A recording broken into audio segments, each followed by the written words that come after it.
তো good afternoon বন্ধুরা, রোদের মধ্যে বেরিয়ে পড়েছি তোমাদের পুজো পরিক্রমা ভিডিও দিতে। 2024 সালে এই প্রথম পুজো পরিক্রমা ভিডিও হতে চলেছে এটা আমাদের। তো উত্তর কলকাতার টপ 4 বা 5 পুজো মণ্ডপ তোমাদের ঘুরিয়ে দেখাবো, কি থিম হচ্ছে সেটাও দেখাবো এই ভিডিওর মাধ্যমে, আর প্রোগ্রেস কত কাজে সেটাও তুলে ধরবো। তো ভিডিওটা শেষ অবধি দেখো, স্কিপ না করে, আর লাইক করে দিও, আর যা সাবস্ক্রাইব করনি সাবস্ক্রাইব করে ভিডিওটা স্টার্ট করো। চলো শুরু করি ভিডিওটা।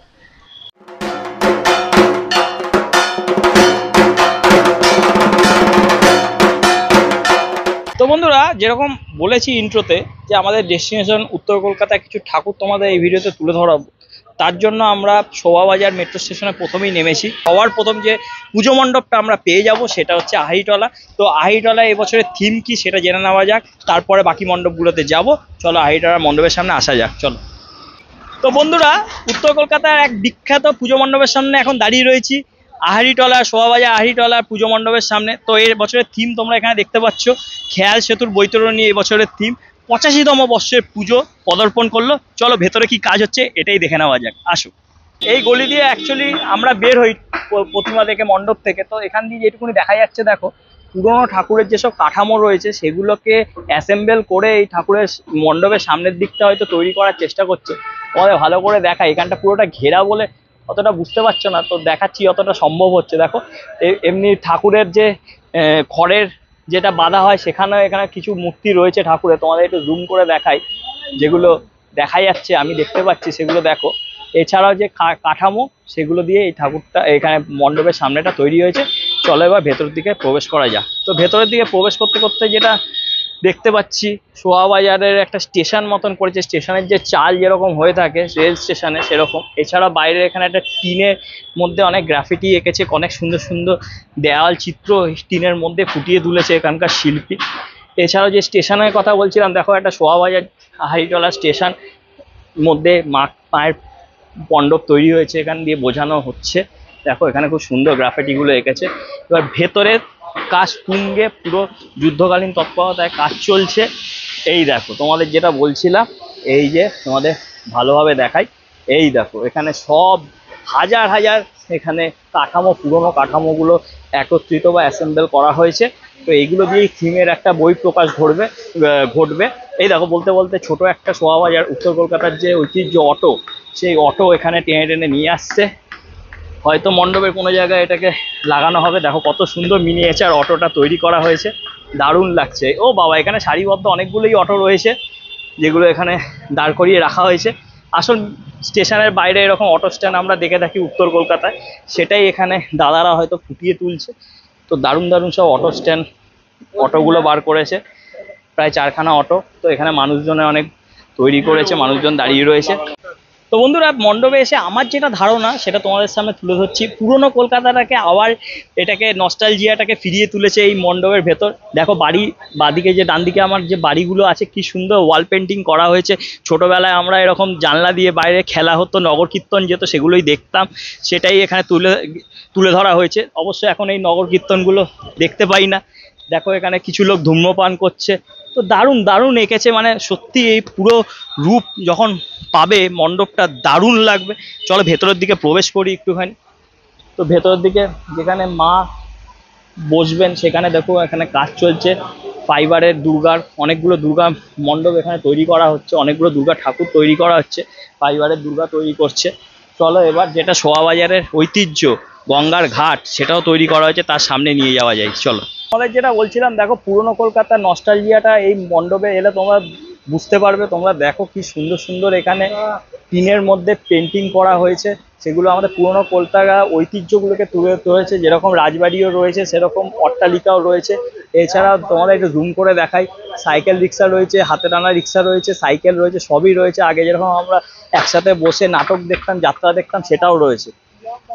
এছাড়াও যেটা এই শোভাবাজারের ঐতিহ্য গঙ্গার ঘাট, সেটাও এখানে খুব সুন্দরভাবে তুলে ধরেছে। দেখো গঙ্গার ঘাট এবং গঙ্গার ঘাটের সামনে সুসজ্জিত মিনিয়েচার একটা স্টিমার বা লঞ্চ যেটাই বলো, সেটা তৈরি করেছে। দেখো কত সুন্দরভাবে ফুটিয়ে তুলেছে গঙ্গার ঘাটটাকে। এবং সামনের দিকে যে কাঠামোগুলো রয়েছে সেটাই এবার তোমাদের দেখানোর বাকি, সেটাই দেখাই। তো বন্ধুরা, মণ্ডপের সামনে দেখছো যুদ্ধকালীন তৎপরতায় কাজ চলছে। কি দারুণ দারুণ সব কাঠামো স্ট্রাকচার এখানে একসাথে করা হয়েছে, যেগুলো বাইরে থেকে তোমাদের দেখাচ্ছিলাম, এখন ভেতরে এসে গেছি। তো এখানে বিভিন্ন রকম কাঠামো স্ট্রাকচার দিয়ে এই থিমটাকে তুলে ধরছে মানুষের সামনে, দারুণ দারুণ সব। এবং পিভিসি পাইপও আছে, এগুলো কাজে লাগানো হবে। এছাড়াও মাছ যে খড়বাঁধা মূর্তি সেগুলো এখানে রাখা হয়েছে। এছাড়াও কাঠামো স্ট্রাকচার দিয়ে একটা স্ট্রাকচার, এটা মণ্ডপটা যতক্ষণ না সেটা আমরা বুঝতে পারবো না, শেষ পর্যায়ে গেলেই এর থিমটা রিভিল হবে আমার যা মনে হচ্ছে। যাই হোক, কেমন লাগলো অবশ্যই কমেন্ট করে জানিও, আর লাইকটা করে দিও। তো বন্ধুরা, এখন আমরা চলে এসেছি কুমোরটুলি পার্কের সামনে তোমাদের থিম দেখাবো বলে বা কাজ দেখাবো বলে। তো দেখতে এখানে ছবি তোলা নিষিদ্ধ লেখা রয়েছে, বোর্ড বড় বড় করে ঝোলানো। তো এটা কি ছবি তোলা ঠিক হবে? তাও সামনে গিয়ে দেখি কি কাজ চলছে, সেইটুকুনি দেখিয়ে দিই। তো কুমোরটুলি পার্কে এই পুজোটা হয়। তো এখানে দেখো, এখানে কাজ চলছে, পুরোটা ঢেকে দিয়েছে প্যান্ডেল। এখানে কিছু প্লাইউডের কাজ চলছে স্ট্রাকচার বানানোর। তো এই স্ট্রাকচারটা হয়তো সামনের দিকে লাগবে, তো পুরোটাই ঢাকা।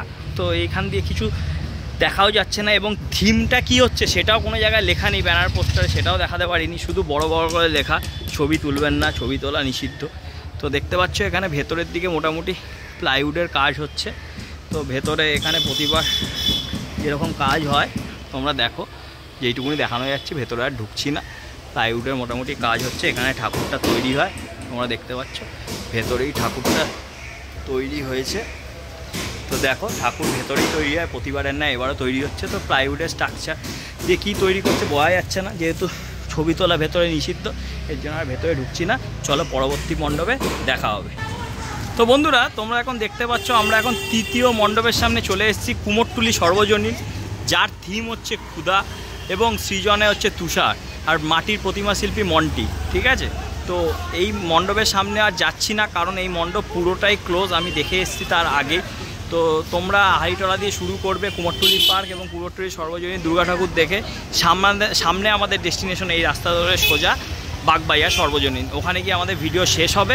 তো তোমরা কেমন লাগছে অবশ্যই কমেন্ট করে জানিও। তো ওই মণ্ডপটা ওই দূরে হয়েছে, দেখতে পাচ্ছ, ওখান দিয়ে এলাম। ওখানে পুরো লক করা, কোনো দেখা সিমটন নেই। তোমাদের আবার দেখিয়ে দিচ্ছি, থিম হচ্ছে ক্ষুধা, আর 94 মানে 94তম বর্ষ এটা।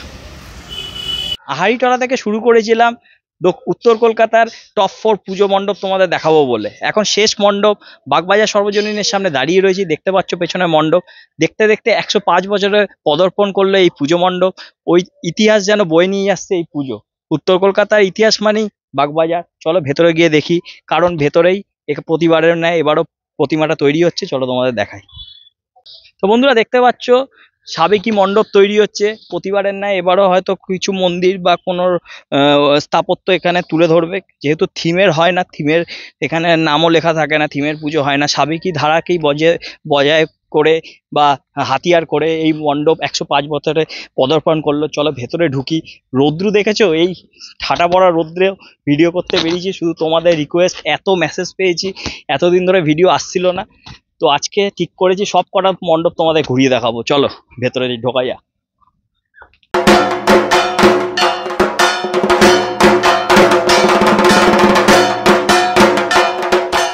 মণ্ডপের ভেতরে চলে এসেছি, যেমন বলেছিলাম তেমন কাজ। দেখো মা এখানে তৈরি হচ্ছেন। এছাড়া মণ্ডপের যে সেন্টারে দাঁড়িয়ে রয়েছে তার ওপর দিকটা দেখানোর চেষ্টা করছি। এই ওপরেই সুবিশাল পাতিস্তম্ভ বা ঝাড়বাতিটা লাগানো হয়, যেটা একটা বাগবাজারের মূল আকর্ষণ বলতে পারো। মূল আকর্ষণ মানে বাগবাজারে দেবী মূর্তি, এবং মূর্তির যে মুকুটটা হয় বিশাল একটা 10-12 ফুটের মুকুট, সেটাই এখানকার আকর্ষণ বা ইউএসপি বলতে পারো। চলো ধীরে ধীরে এগিয়ে যাই মায়ের সামনে। সত্যি বাগবাজারে এলে সময় যেন আটকে যায়, সময় যেন থমকে যায় বলতে পারো। কি বিশাল মূর্তি ভাবো, প্রায় 15 ফুট হাইট এমনি মূর্তির রয়েছে। প্লাস যখন মুকুটটা পড়াবে 10-12 ফুটের, কত 20 ফুট 25 ফুটের মূর্তি হয়ে যায়, সেই ওপর অব্দি চলে যায় মায়ের মুকুটটা। তো দেখো সামনে থেকে ক্লোজ আপ শট নিয়ে আসো, ক্যামেরাম্যানকে বলবো সামনে চলে আসতে। সিংহটার দিকে একটু ফোকাস করতে বলবো, যে কি এতক্ষণ আমরা কুমোরটুলি তোমাদের শ্যুট করে দেখাই কত ভিডিও, সেখানে সিংহগুলো কত ছোট হয়। আর আমি সিংহর সামনে গেলে তোমরা বুঝতে পারবে সিংহটা কি সুবিশাল আকৃতি, মানে তালে তফাৎটা বুঝতে পারবে। আমরা কুমোরটুলির কত ভিডিও করি, সিংহগুলো হয়তো এইটুকুনি সাইজের হয়। এইটা দেখো ওইখান থেকে এই অবধি চলে গেছে সিংহ। এবং ওষুধটা দেখো কি বিশাল আকৃতির ওষুধ, এবং নিচে একটা মহিষও রয়েছে। দারুণ দারুণ সব কাজ হচ্ছে, কার্তিক বাবাজি রয়েছে, গণেশ বাবাজি রয়েছে, লক্ষ্মী সরস্বতী সবাই রয়েছে। দারুণ সব এখানে তৈরি হয়েছে। অবশ্য এর বাহনগুলো এখানে খুব সুন্দর সুন্দরভাবে তৈরি করেছে। হয়তো প্যাঁচাটা গত বছর একটু বড় ছিল মনে হয়, তো যাই হোক এরকমই হয়, প্যাঁচা ইঁদুর দারুণ দারুণ হয়েছে। পেছনে যে পাটিটা দেখছো ওখান দিয়েই হবে পেছনে চালচিত্রর কাজ, এই পাটি বেতের পাটির ওপর দিয়েই হবে চালচিত্রর কাজ। এই যে পেছনে আমার পেছনে সারিবদ্ধ যেসব স্ট্রাকচার দেখছো এগুলো মণ্ডপের সামনের দিকে লাগানো হবে, সামনের অংশে লাগানো হবে, তো এগুলোর কাজ চলছে, তার উপর রঙের কাজ চলছে এবং ভেতরেও কিছু স্ট্রাকচার দেখো গোলাকৃতি, এগুলো হয়তো মণ্ডপের চূড়াটা যেটা হবে সেটা। তো এগুলো জয়েন করে দেখো অর্ধাকৃতি প্রথমে বানানো হয়, সেটাকে দুটোকে জয়েন করে গোলাকৃতি হয়, তো এইটাকেই মণ্ডপের চূড়ায় হয়তো লাগানো হবে। তো দেখো কাজের প্রিপারেশন দ্রুততার সাথেই চলছে, কারণ এই পুজো নিয়ম মেনে হয়, নিয়মের কোনো মহালয়ার আগে উদ্বোধন হবে না, নির্দিষ্ট টাইমে উদ্বোধন হবে এবং দশমীর সাথে সাথে বিসর্জনও হয়ে যাবে। তো বন্ধুরা এটা কি ঝুলছে, যাই হোক ইগনোর দিস। তো বন্ধুরা এতক্ষণ হাঁটাহাঁটি ভিডিও শুট করার পর একটু জিরানোর সময় পেলাম সেই বাগবাজারে এসে। তো আমরা যেখানে পুজো পরিক্রমা শেষ করছি, অনেকে কিন্তু এই বাগবাজার থেকে স্টার্ট করে আহাইটলায় গিয়ে শেষ করে। কারা বাগবাজার দিয়ে স্টার্ট করে আহাইটলায় শেষ করো অবশ্যই কমেন্ট করে জানিও। আর এই পুজোর প্রিপারেশন ভিডিওটা কেমন লাগলো অবশ্যই কমেন্ট করো, ভালো লাগলে শেয়ার করে দিও আত্মীয় স্বজনের মধ্যে, যারা এখনও লাইক করনি লাইক করো, আর যারা সাবস্ক্রাইব করছো না নিচে সাবস্ক্রাইব বাটনটা আছে প্রেস করে নিও। আর হ্যাঁ, আমাদের ডেসক্রিপশানে ইনস্টা এবং ফেসবুকের লিঙ্ক দেওয়া রয়েছে, ওখানে ফলো করে নিও, ওখানে রোজ নতুন নতুন রিলস আসে, সেগুলো দেখতে আশা করি তোমাদের ভালো লাগবে। চলো আজকের ভিডিও এখানেই শেষ করি, বাই বাই।